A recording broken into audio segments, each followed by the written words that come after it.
ತ್ರಿಶತ್ಕುಲ ತಿಮಿರ ಪ್ರಭಾಕರ ನೋಡು ವಿಭ್ರಾಜಿಸಿ ಊರ್ಜಿತ ಪ್ರಬಲ ನೆಲೆಸಿದ ಯಲ ಅರ್ಜುನ. ಓ ನಾರಾಯಣ, ಏನು ಹೇಳಲಿ ನಿನ್ನಯ ವಚನ.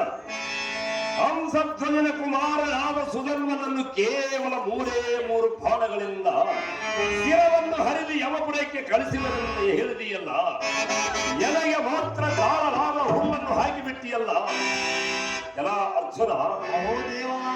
ಇತ್ತ ನೀನೊಂದು ಕಡೆ, ನನ್ನ ಭಕ್ತ ಶ್ರೇಷ್ಠ ಶಿರೋಮಣಿಯಾದ ಸುಧನ್ವನು ಮತ್ತೊಂದು ಕಡೆ. ಏನು ಹೇಳಲಿ ಅರ್ಜುನ, ಕೇಳಲಾರೆನೋ ನಿನ್ನಯ ಕಠಿಣವಾದ ವಚನ. ನಮೋ ನಮೋ ಸಚ್ಚಿದಾನಂದ ಸ್ವರೂಪನಾದ ಕಾರುಣ್ಯ ಸದನ ಬಾಲಕ, ನಿನ್ನಯ ಈ ದಿವ್ಯ ಪರಮಾದ ಪಾದದ ಅಂತಃಕರಣವಿಲ್ಲದೆ ಆ ಪಾಂಡವರಿಗೆ ಜಯವೆತ್ತಣದು. ನಿನ್ನಯ ಸೌಂದರ್ಯ ರೂಪವನ್ನು ಇಂದಿಗೆ ನಾನು ಕಂಡೆನು, ಇಂದಿಗೆ ನಾನು ಧನ್ಯನಾದೆನು. ನಿನ್ನ ಜಡ ದೇಹವನ್ನು ನಿನ್ನ ಪಾದಗಳಿಗೆ ಅರ್ಪಿಸಿರುವನು. ನನಗೆ ಅನಂತ ಜನ್ಮಗಳ ಪುಣ್ಯವು ಇಂದಿಗೆ ಲಭಿಸಿತು ನಾರಾಯಣ, ಅಧಿಕ ಬಲ ದುರೀಣ.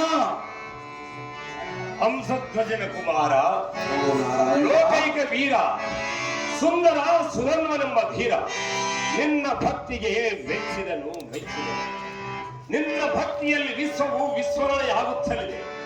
ಜಯಶಾಲಿಯಾಗಿ ಬಾ ಸುಧನ್ವ, ನೋಡಿದೆನೋ ನಿನ್ನಯ ಬಲ ಪರಾಕ್ರಮವ.